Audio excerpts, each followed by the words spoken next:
yen anjlok. Jadi rumusnya worth it gak? Masih oke nggak? Oke. Gara-gara yen anjlok sekarang ke harga terakhir itu di 108 rupiah per 1 yen di minggu kemarin ini. Nah, sekarang banyak yang nanya ke saya. Kalau misalkan kita magang ke Jepang di harga yen yang sekarang itu worth it atau enggak? Oke atau enggak? Sebenarnya ini tergantung orangnya sih. Orangnya pernah kerja di Indonesia atau enggak? Pertama, dan di Indonesia gajinya berapa? Oke, gaji rata-rata di Indonesia itu sekitar 4 jutaan kalau misalkan di kota-kota besar ya. Dan ada bonus-bonus dan segalanya, misalkan oke kita gedein aja gaji rata-rata di Indonesia itu 6 juta. Kalau misalkan kalian kerja di Cikarang, Bekasi, Jakarta, itu gaji 6 juta. Oke, gaji 6 juta ini kita dikurangin dulu. Kalau misalkan ini kerja di Indonesia dulu ya, saya bahas. Gaji 6 juta kita kurangin rumah dan makan. Rumah misalkan kalau daerah Jakarta itu 1 jutaan ya. Kalau misalkan daerah Bekasi gitu mungkin 500-700 ribu dapat lah. Sama makan 1,5 kita gedein. Kita gedein makan 1,5, terus rumah 1 juta. Dikurangi 2,500.000. Itu buat makan aja, buat hidup aja.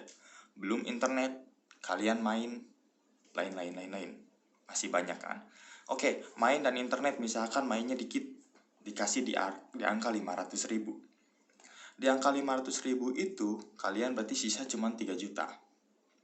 Tapi deket ke orang tua misalkan. Bisa pulang pergi ke orang tua 1 minggu sekali atau 1 bulan sekali. Oke, disitunya emang worth it banget. Tapi sisanya itu cuma 3 juta. Ya kan? Kalian cuma punya sisa 3 juta. Itu pun kalau kalian nggak hedon. Nggak mainnya ya kecil-kecilan lah, misalkan ke warkop, ke coffee shop sekali-kali sama teman-teman nongkrong. Tapi kalau misalkan gaya hidup kalian itu di high level, itu nggak ada apa-apanya buat kalian. Sisa 3 juta. Ini ngomongin gaya hidup. Misalkan gaya hidup kaliannya ya pengen segala dibeli gitu. Pengen iPhone gonta-ganti tiap tahun misalkan. iPhone aja sekarang harganya berapa? Di atas 10 juta. Kecuali yang secondan gitu kan. Oke. Dan kalau misalkan kalian ke Jepang, worth it enggak sekarang dengan yen yang anjlok sampai 108? Atau mungkin bahkan bakalan turun sampai ke 2 digit, misalkan di harga 90-an. Worth it enggak? Ya tergantung. Kalian ngitungnya apa? Kalau misalkan ngitungnya cuman uang, dan kalian mau magang dengan gaji yang misalkan bersihnya 100 ribu yen per bulan, menurut saya worth it aja sih. Kalau kalian bisa hemat. Tapi kalau misalkan yang diincarnya itu uang yang lebih dengan ekspektasi lebih, misalkan pengen lebihan duit 10 juta per bulan gitu, ya berarti kalian jangan ngambil magang. Ada lagi yang namanya special skill worker atau SSW. Nah itu biasanya gajinya lebih gede. Tapi ingat, kalau di Jepang itu gajinya lebih gede, potongannya pun lebih gede. Ada yang namanya Nenking. Nenking itu pajak Jepang. Tapi tenang aja, si Nenking ini, pajak Jepang ini, ketika kalian pulang ke Indonesia bisa diambil lagi kok. BPJS kerja lah istilahnya, kayak gitu. Nah, sekarang dengan yen yang 108 rupiah per 1 yennya 108 rupiah ya sekarang. Yang tadinya di angka rata-rata di 125.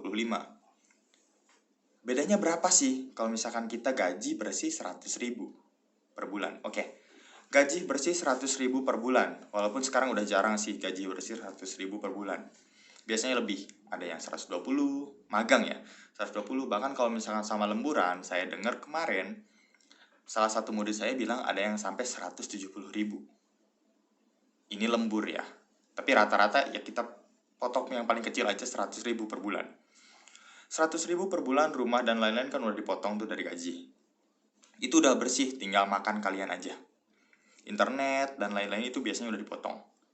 Nah ini bersih nih, tinggal makan dan main kalian. Kalian kalau misalkan di sana bareng-bareng, waktu saya dulu di sana, itu sekitar 20 ribu atau 2 juta 20 ribu itu udah cukup buat makan 1 bulan. Kenapa? Karena patungan ada nasi, maksudnya beras dan bahan-bahan makanannya itu patungan, jadinya lebih hemat.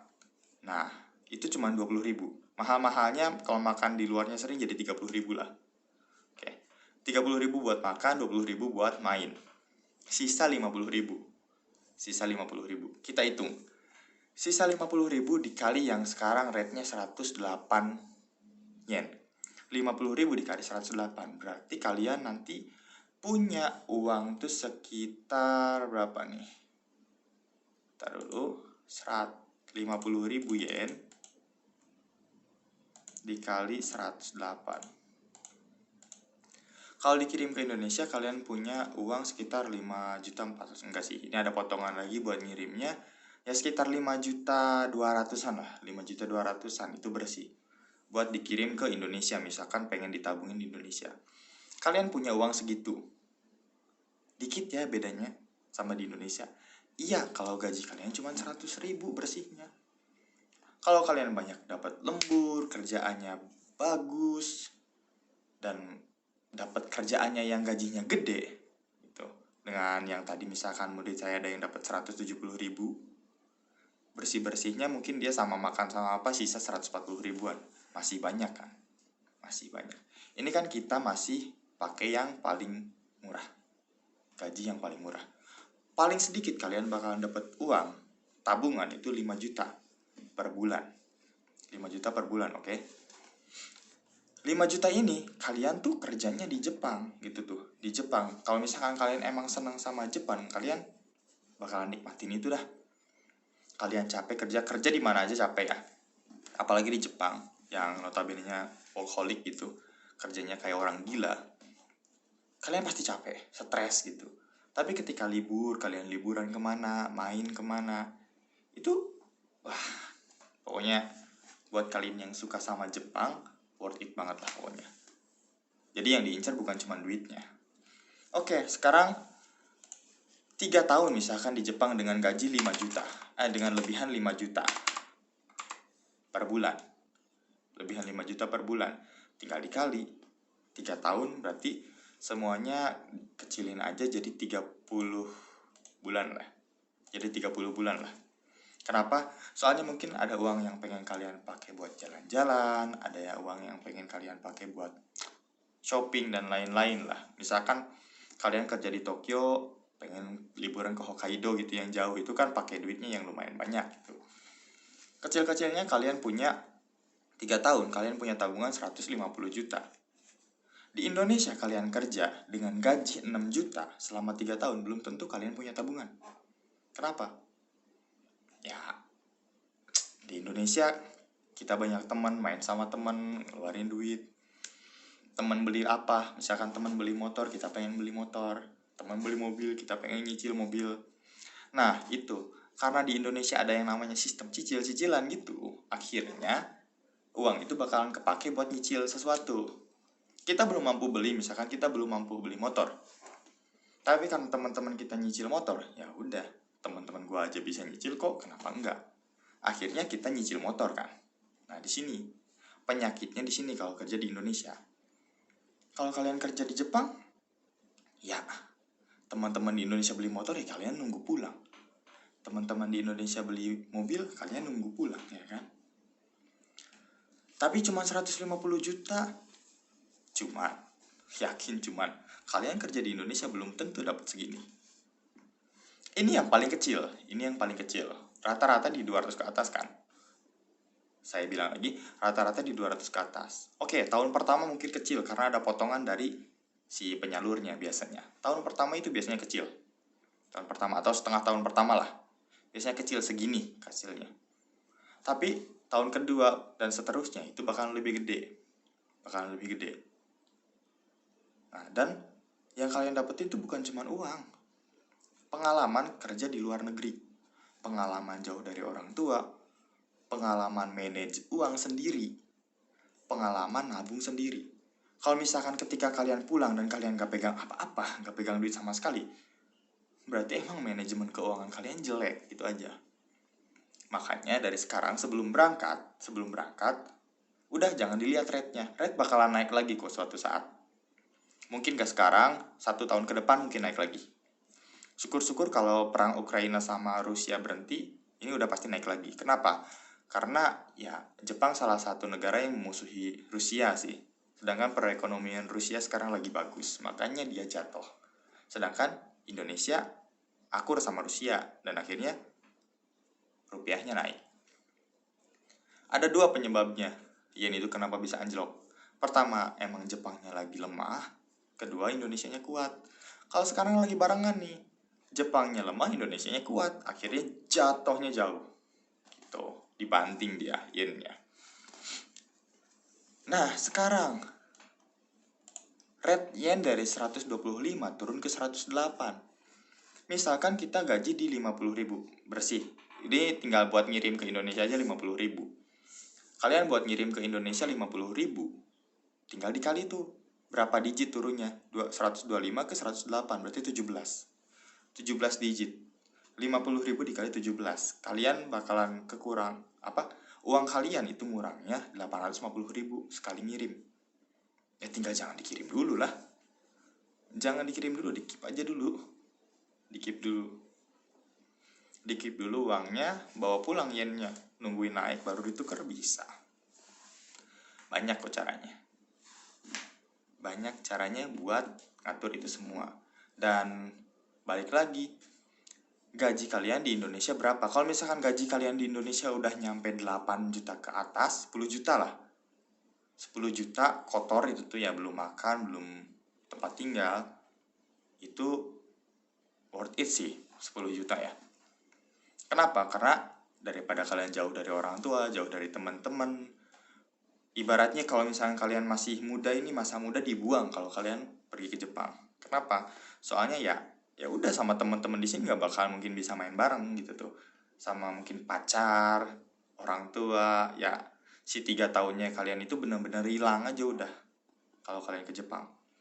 Tapi kalau misalkan emang buat ngumpulin uang, ya kenapa enggak gitu. Dan satu lagi, kalian cari yang gajinya gede. Jangan mau cepet berangkat aja, tapi lihat dulu gajinya gede atau enggak, cukup atau enggak buat kalian gitu tuh. Kalau misalkan kalian merasa udah cukup, ya tinggal berangkat. Kalau udah berangkat ternyata gajinya kurang, ya kalian semangat lembur. Soalnya lemburan itu gajinya kan gede. Dan kalau pabrik-pabrik Jepang biasanya lemburannya banyak. Kecuali kalian kerjanya di hotel. Kalau hotel tuh udah shiftnya tuh udah terlalu jelas gitu. Pengalaman saya kerja di hotel itu nggak bakalan mungkin ada lembur.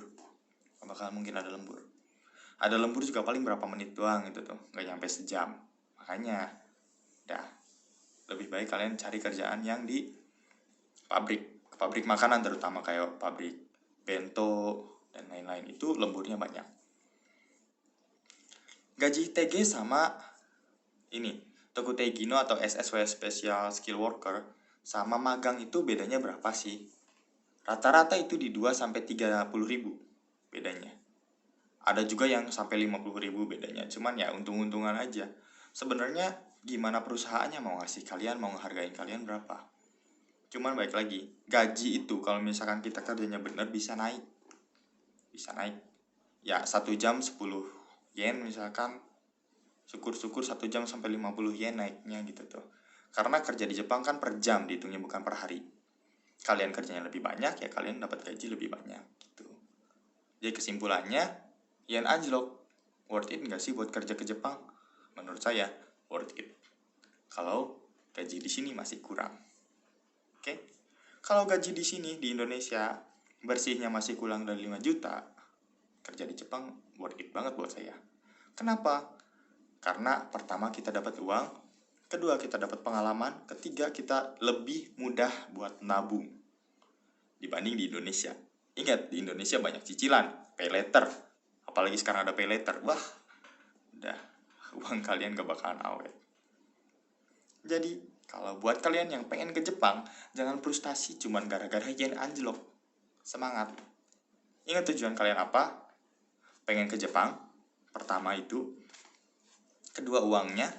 Ketiga pengalamannya. Ingat itu.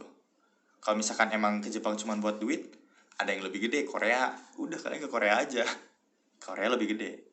Tapi kalau misalkan emang pengennya ke Jepang, rata-rata orang yang pengen ke Jepang, pengen kerja di Jepang itu karena Jepangnya. Bukan cuma karena duitnya. Kalau cuma karena duitnya, baik lagi. Tadi saya bilang Korea lebih gede. Sekarang putuskan sendiri. Dan kesimpulan dari saya, kerja di Jepang masih worth it. Bye-bye.